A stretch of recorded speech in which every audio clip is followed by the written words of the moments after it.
Oh my goodness. There is nothing more frustrating than seeing some of the common mistakes that students make. And so this video is to bring some tips to the fore ahead of the Kent test, ahead of the Bexley test, ahead of all the exams that have been pushed back to October and November, and of course for the independent school exams. Okay, so here are some common 11 plus exam mistakes, and we'll use that umbrella term to cover grammar and independent school exams and how to avoid them.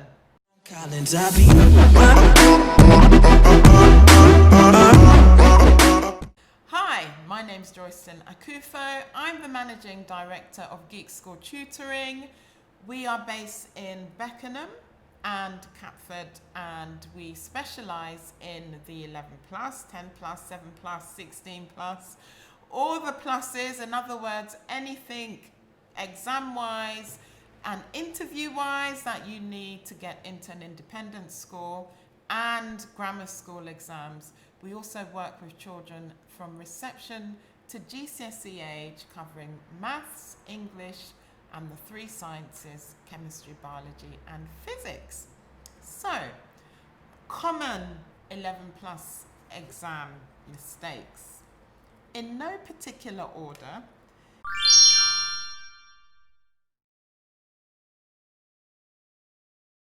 Number 1, not reading the question properly. So, before we carry on with this amazing video, please remember to like this video, subscribe to the channel, and turn on the notifications so that you will get notified every time a new Geek School video goes up. Enjoy! I know that for many students, having done lots and lots and lots of practice, it can feel as if you have telepathy, recognition, foresight, and just that ability to know exactly what the question says. But here's the thing.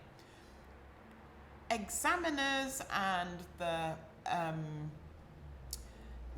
publishers of these papers, they know that children prepare for these exams, and so very often they will flip the question around. You see this a lot in non-verbal reasoning, where children work on nets of cubes and they're used to seeing the question saying, find the net that's like this cube. But sometimes they ask for the opposite, find the one that it cannot be made, for example. And if you don't read the question, you would lose a whole section worth of marks. It just doesn't make sense. You know, another common one in maths, arrange fractions in ascending or descending order. You have to read it to know what the question's asking. So this is one that we should not take for granted at all. Read the question, read the question, read the question.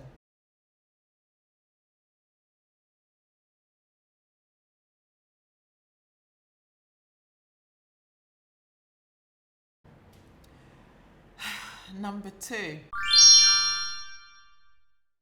skipping questions. So it's good practice to skip a question if you find it challenging, or you know that it's going to take you quite a while to do all the steps. Circle it, put a big star next to it, so that when you go back to the beginning of the paper and you're checking through all the questions, you can see it.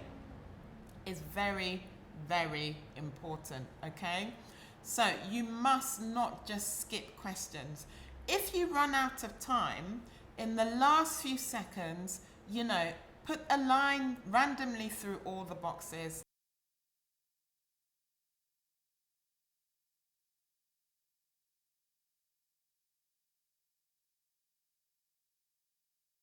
this is what I tell my students, you know, it's worth the effort because you have got usually 20% probability of picking the right one.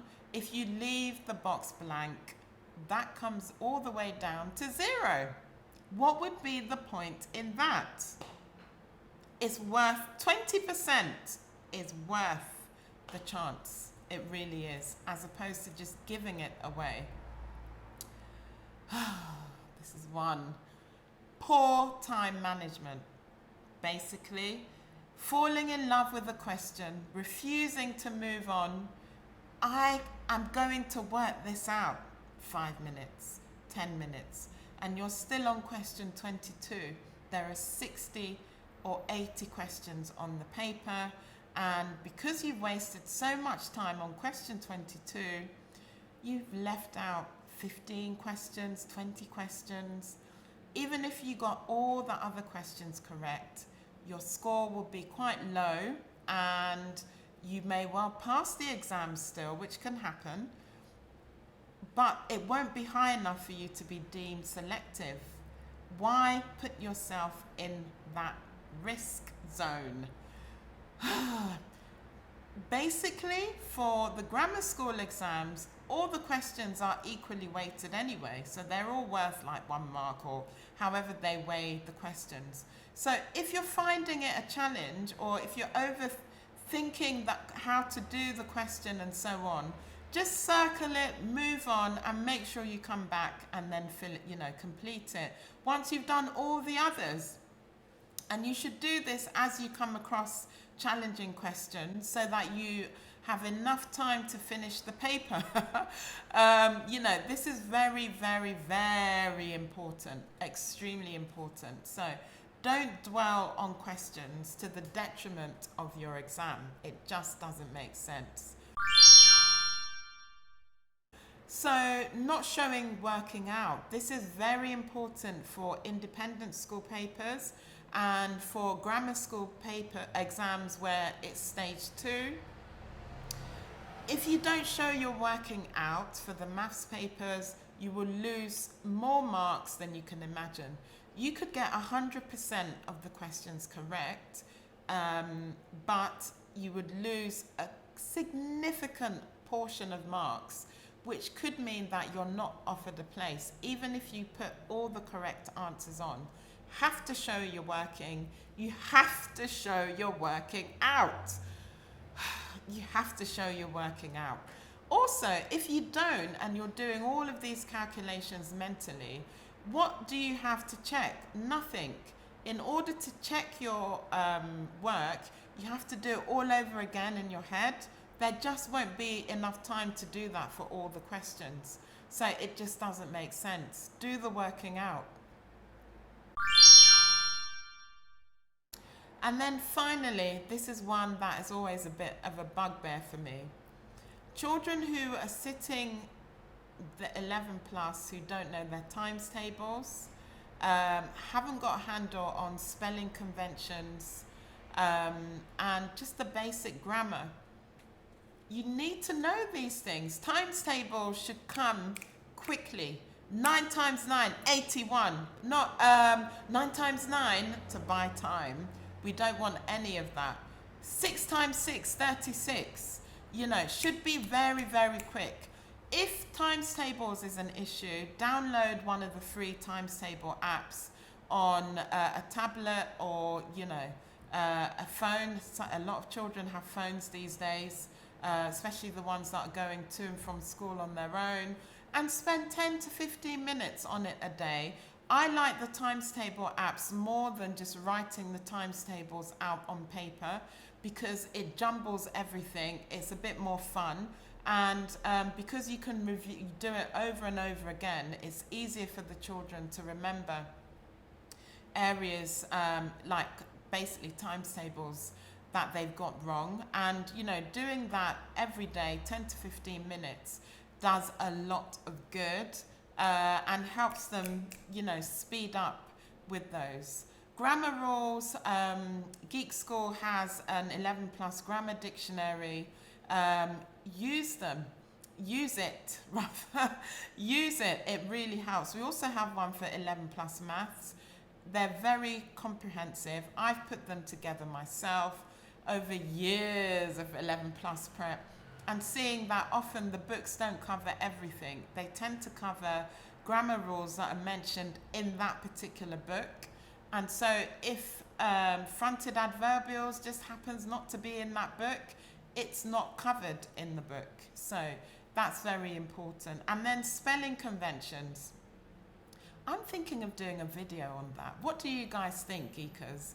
Should I do a video on spelling conventions? I think I should. You know, some of the key areas of spelling that students make a mistake on, it's very important. Going through spelling lists isn't the natural way of learning how to spell, but understanding spelling conventions like I before E except after C and so on can go a very, very long way. So that's it for this video. I hope that was helpful, and please like, comment and subscribe. I'm always loving the comment section. It seems like people are helping other people out these days on the Geek School videos, which is fantastic.